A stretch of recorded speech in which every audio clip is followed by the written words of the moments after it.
Demons, angels, why is it always like this? Only a human can kill gods and demons. Without humans, the war shall never end. Welcome back to Retro Rebound. In today's video, I played another JRPG for the first time ever. That's right, ladies and gentlemen, I played Shin Megami Tensei IV Apocalypse for the first time. You may have known this if you watched my video called Why I'm Buying Nintendo 3DS Games in 2022. And one of them I mentioned in passing that I finished and I did enjoy, but I had some thoughts to share, was this game here. Well, I always listen to the feedback, and the feedback said, Maddie, you gotta get on that ASAP. So a quick story before we unbox it as per our Retro Rebound tradition and talk about the game in earnest. I actually picked this one up because I was really excited for SMT5. In Atlas we trust is my thought process. But I also thought to myself, why don't I get the predecessor and see what I'm in for? Because yeah, I'm gonna blind buy Atlas almost every single time exclusively, but I at least want to have an idea of what I'm diving into. So I did as much in August of last year. And now it's time to talk, as my thoughts have certainly become set in stone on how I feel about SMT4 Apocalypse. If you're new here and you like these types of videos, consider subscribing. We got many more in the pipeline on top of a lot of other retro content. So first things first, if you're new here, our tradition is always to unbox a copy. You pull it off the shelf at GameStop or your retro shop. What are you getting when you buy it? I've got all the goodies. So first things first, let's crack it open. There it is. That's right. We got the SMT4 Apocalypse pins. Now, this whole product ran me a whopping 90 bucks. Atlas games, they are not cheap. So if you see one, get it when it's at release because it'll only go up in value over time, especially if it's something like, in this case, a late Nintendo 3DS game. So we got the pins here. Inside here is also the typical safety manual for Nintendo. Beneath the actual casing, I love this here. You can actually see the art for SMT4 in there. If we actually were to slide it out, you can see that it's Dogda. It's a little mini poster, if you will, for the box art behind there. And you can see it through the casing. And then, of course, there is the little cartridge right here for SMT4 Apocalypse. So a pretty cool little set here that you get for a complete in-box copy. But overall, no nice manual or anything like Atlas is typically known for. On the box, it says, walk the line between peace or anarchy. In the latest entry of the SMT RPG series, the apocalypse is now. Will you side with your friends or walk your own path? So know that, as the video would suggest, my first time playing this game was quite late after its release. I had seen a lot of RPGs since when this game came out around 2013. So a lot of things heading into it were kind of familiar, but what I loved more than anything about SMT was 100,000% it's post-apocalyptic. If you don't know this about me, know it now. That Fallout is probably my favorite video game series, so anything post-apocalyptic, just my ears perk up. My eyes open a little bit wider. I'm like, ooh, there's no life here. Ooh, okay, let's see what we got going on here. Especially in a JRPG, I think it's a bold step in a new direction. So in this game, a war is waged between demons and angels, and a dome was placed over Tokyo to play it. You play as Nanashi, who is a demon hunter cadet, who dies, makes a pact with a demon named Dogda, and you have to do his bidding as a god slayer. And you're surrounded by other demon slaying cadets and eventually party members. I put party members in loose quotes. We'll talk about that in a moment. As you go on to fight the forces of good and evil. This game is very much what I like to call JRPG the JRPG. We're going to band together a group of misfits and random rebels. We're going to take all the odds that are against us, push back against the man, push back against anyone who gets in our way, and then we're going to go take down God himself because no one tells humanity what to do. We've seen this story 1,000,001 times, and if there's anything I can say about the story just at a face value for SMT4, and really in general with a lot of JRPGs, is there's no knife behind the back. There's no surprise motivations. Like, when Dogda says, you're my God Slayer, it is what it is. Like, it is literally, you're the God Slayer. The title says it all. You're going to do his bidding if you follow his story path. So one thing you all know that I love about RPGs, video games in general, is when I have control over the narrative. And this game does give you a lot of moments where you can make some cool choices that are present in SMT5, but not as strongly present as we see here in SMT4 Apocalypse. So playing this game before SMT5, I wasn't super crazy impressed, but post SMT5, I was pretty thrilled with some of the story decisions that they had made. But before we get into that, because that will be spoilery territory, let's talk generally about the gameplay. So it's a first-person turn-based RPG, and I know for a lot of people, this doesn't really light their fire. I'm right there with you. I like to see the character doing the thing. That's just how I rock. I get that it saves them a lot of money as game developers, but for me, the first-person turn-based stuff with these jagged animations just doesn't work with me. It's not fun. It's not nice to look at, and it doesn't feel interactive. I don't have a connection with my party, especially in my party. It's almost like Pokemon where I'm just exchanging demons out. I felt no strong connection with the characters I was playing as or that were joining me, because even, say, your partners, you can have 1 of 7 partners, and as turns go on, the assist gauge will grow, and you can do things in combat to increase the assist gauge a little bit quicker.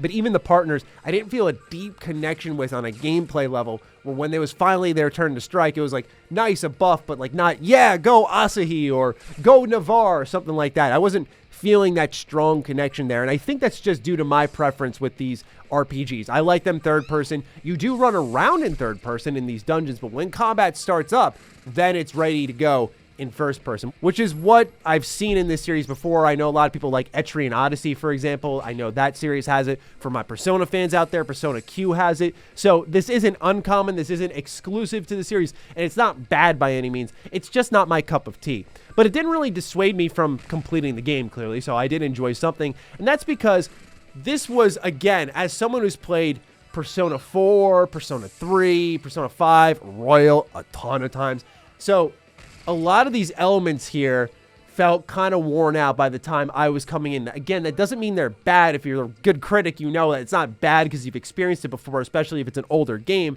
In a lot of ways, it means it was in a pretty good place when it had released. But for me coming in here, it was the standard Persona weakness system, the one more strike. But what was unique to this game is what's called the smirk status effect. This was exclusive to the SMT4 Apocalypse release because there was also the original SMT4, which came out on the Nintendo DS before this, and this is a follow-up to that, of course. But this game adds in the smirk status effect. What is smirk? If you land like a critical hit or something, your character just goes like, smirk. I don't know what it actually means. I don't know who came up with it. It's a hilarious name. All I'm saying is when you see your enemy smirking, in my head, I picture this wry, ugly smile. Because again, this is all first-person sprites, so you just have to use your imagination a little bit. I'm like, oh, they're smiling at me. They're about to hit me really hard. And yeah, not only does it hit hard, but it can augment effects for your spells. So when someone's smirking, that's where the strategy really plays a factor. You're like, oh, it's go time. So it made that one more system that I was very familiar with in Persona, where you just strike again, into something a step deeper that I really like. The smirk system here is cool. It's just a terrible name, honestly. One thing I struggle with a little bit is recruiting demons. It's tough. I mean, this whole game's tough. We'll talk about that in a moment as well. But persuasions in this game, I gotta say, in a post-SMT5 world, this was done way better in SMT5. But in SMT4 Apocalypse, even if I don't know what SMT5 is, just alone in the SMT4 world, I just feel like there's too many times that the game just is confusing and vague, and then you get the snot beat out of you right afterwards because enemies hit like a bus in this game. And when you're trying to just recruit them because you need better demons for your party, it can make farming a bit frustrating. It's not to say it's bad, but it can be, in my opinion, just a little bit annoying. And that's kind of the fun about it, is learning these demons' personalities. But sometimes they're just so largely unpredictable that I was reading guides and Reddit posts just to see, as someone, this was my first SMT game ever, you know, I'm the noob here. What am I missing? I've done negotiations in Persona and not had an issue. So what's different with SMT? And a lot of people were just echoing the same sentiment is, yeah, you just kind of figure it out. You hope for the best. And in a thematic way, it works because they're unpredictable demons and angels, and you have to give to their whims quite often. Like, I want some of your health, and I want some money, and I want that item. I'm like, all right, guy, chill out. Sometimes they'll just take a ton of your stuff and they'll peace out. Again, speaking to the hardcore, crunchy nature of this game that will determine the fanship that brings people in. For me, I was game for that challenge, but not so much so that I was going to stay on normal the whole time. I moved it down to easy. I know, you can all insult me in the comments down below. I love my video games. I beat Elden Ring. Like, I guess I'm somewhat of a masochist, but SMT fans, I'll always give you props. You're built different. I respect you all immensely if you play this game on normal, because that's not what I do. Not on these games, man. Like when it came to SMT 5, easy, right away. SMT 4, I got about 30 hours in and I went, I'm not gaining anything from this. I'm just getting the hell beat out of me in what felt like very cheap ways. If it was an authentic challenge based on reaction timing or strategy, that's one thing. But this game was kind of pushing me in the direction of you should grind, level up, come back to this fight, and it'll just be easier because of numbers. And I'm like, I get it. That's for a certain audience, not for me. So this game is tough. Be ready for that type of stuff. Okay. I've danced around the spoilers long enough, so we're flipping the switch. Spoiler modes are on. We got to talk about this story here. So as I mentioned, you play as Nanashi, you die in the beginning of the game, you become a god slayer, Dagda bounds you to his will, and this is where the game starts to really kick off in an interesting direction, right? You're effectively dead, right? Without Dagda, you're done, and he's threatening you the whole game like, remember kid, he always calls you kid, remember kid, you do what I say or else. And you're surrounded by a interesting group of party members, like a ghost, this cheery fellow demon hunter cadet, Isabeau, who's a samurai, Gaston, who's kind of this disgraced, if you will, samurai, this disgraced member of Mikado's society, and you find out the connection between Navarre and Gaston. There's Hallelujah, who's another great character. But on the character front, this is where the game, again, stumbles because I'm so familiar with Atlas games and JRPGs, is like, here's Max Mittelman as your main bro character, Hallelujah. Here's Erica Lindbeck as your main chick character in Asahi. It's like, oh, I've heard these names and voices a million times where the performance gets a bit softened because of that. Does it make it bad? No, but it makes it very familiar. So anyway, you and your whole team are gathering up, and also I got to shout out Toki. Toki is awesome. But anyway, your whole team's gathering around and they're taking on the divine powers, which is led by Krishna. Now, Dagda manipulates you and he's like, yo, you got to do this so that we can take over the world. This is the right thing to do, effectively. And you follow his bidding and you end up releasing Krishna onto the world, who's the main antagonist for most of this game. Then you have these supporting demons like Maitreya and Odin. And this is where I started to be a little thrown off by the game. Again, as someone who was like a Persona player coming into SMT, I'm like, why are the main antagonists demons I've had in my party in Persona at like level 40? This is not intimidating. Again, it was a tough buy-in for me at sometimes, but you just realize looking at the series, and I studied it a little bit more, this is what it's always been. And in fact, SMT being around since before Pokemon, you could even say Pokemon took from SMT. So this series has defined a lot of things. The legacy is there, and it must be respected. But you're taking on these demons that are leading the divine order. Then you've got gods like Merkaba leading the more law route. And then you've got Lucifer leading the more chaos-driven route. And you've got choices throughout the game on when you can decide to side with them. So, for example, there's a point in the game where the humans have met up with Merkaba and all of the angels and Lucifer and all of the demons. And it's this triangulation of one of the best parts in the game where you're like, okay, what's going to go on here? And they give you a choice, effectively, that you can side with Merkaba, destroy Tokyo, and transform Mikado into this kingdom of God. You can join Lucifer and destroy Mikado and submit the world into chaos. Or, again, speaking to the game's difficulty, which is a bit thematic, take them both on, kill them both, which is like back-to-back hard boss fights where the game's just like, poof, poof, poof. You like that? Poof. It just hit you over and over and over. You finally get through them. And you're like, whew, okay, that was a strong finale. Nope, Yahweh's up next. Hey, Creator God, come in the room, please. There's more. So now you've beat them all. You think humanity's won. They haven't because of the cosmic egg. So at a certain point in time in this story, Sheisha appears out of nowhere. And I just knew, again, because of the voice talent, I knew the moment I heard Flynn's voice. I was like, that's the hidden antagonist. I knew because the voice actor, I don't remember his name, but whenever he does a character, he's always this snide, I got to say a douche, or he's a character that's always up to no good. I devoured their faith, their souls. And I knew when I heard Flynn's voice, I'm like, there's something up with this guy. And then you see that moment when they're all celebrating because Lucifer and Merkaba are down. It's a party. And all of a sudden, he gets this ugly, evil, wry smile on his face, and you go, oh boy, stuff's about to go down. And Sheisha kills everybody. I thought this was a moment for a great plot twist because I was like, okay, I had my suspicions that you were evil, but I thought it was going to be kind of like a, haha, you didn't expect this. Now I'm going to go do something crazy. He's like, I'm going to kill you all. Boom. See you later. And one of the people he kills is the character that's been with you since step one, Asahi. I thought to myself, this was a great moment to motivate the main character and be like, she's dead. She's gone. Go get that guy. And really challenge the morality of the player to make the right choice in guiding humanity in a new way. But they pull those punches when you get to the cosmic egg choice where you're doing Dagda's bidding and you can kill him, which then Danu will revive Dagda, who's more in line with your own ideals, and bring back all the people who Sheisha had killed, including Asahi. Obviously, this is the choice that brings you to the end of the game, the true ending.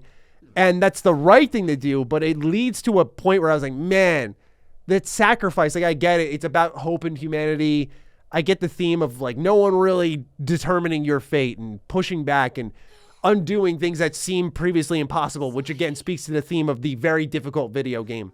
But this is a moment where I thought the character motivations would really be in sync with the narrative and it would feed off of the player going like, oh, I'm going to get revenge, or, oh, I didn't like Asahi anyway. What are you up to, Sheisha? Let's see. So then fast forward, let's get to the end. So Steven shows up out of nowhere and I'm just like, oh yeah, I forgot about this dude in the wheelchair who's just like teleporting in and out of conversations like it's nothing. And Steven is like, here's this portal to Yahweh's universe. This dungeon is really, I gotta say it, it's really bad. I didn't have any issues with the dungeons in this game, which was nice because they were really cool. You know, post-apocalyptic Tokyo, seeing these areas a la Fallout kind of twisted in unique ways. I like that. But then you get to Yahweh's universe and I'm like, oh my God, I don't know where I am. It's just all of the same assets, a bunch of teleporters. I bent the knee. I am not a walkthrough guy. I looked up a walkthrough for this part though, because I couldn't figure it out. I was in there for so long. I was like, nope, we're not doing this anymore. We're not doing this anymore. But then there's the next bruh moment, which is you get to the final boss fight, which is epic. It's an epic boss fight. I love the final boss for this game because, yeah, it's another JRPG where you're fighting Creator God all over again. However, the two teams of your party of demons and a partner, and then the samurai team with Flynn, Isabeau, Walter, Jonathan, and the music. Oh my gosh, the music here. I still listen to the final boss theme for this game. I think it's so epic. It's so intense. It fires me up whenever I hear it. This was a great final boss because it really felt like you were fighting God. It's like, you don't need just your team of demons. You need another set of teammates. The entire samurai squad is here. And including like Walter and Jonathan coming back. These characters that have been talked about here or there. And they have been delegated down to what was happening with Merkaba. Oh, just a really great moment of almost like redemption, but striking back. I love this final boss. I really, really did. I think it's just the music that elevates it for me. I think that's the power of great music. It can take a moment that's here and take it up here. But overall, man, a really sound JRPG. You know, I didn't love it.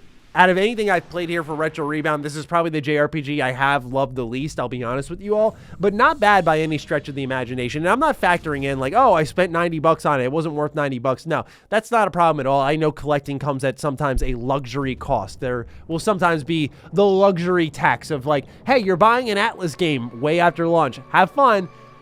Still just looking at it as it is because it did sit on my shelf for a couple of months before I got around to it. So the price wasn't attached to it.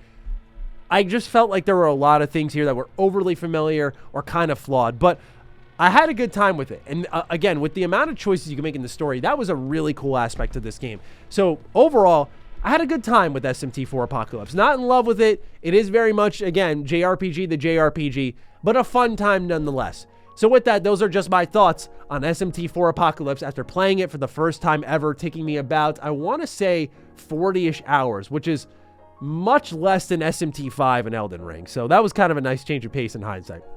With that, ladies and gentlemen, what did you think of SMT4 Apocalypse, fire away down below. I'm looking forward to seeing your thoughts, and I'll catch you all on the next Retro Rebound. Peace out.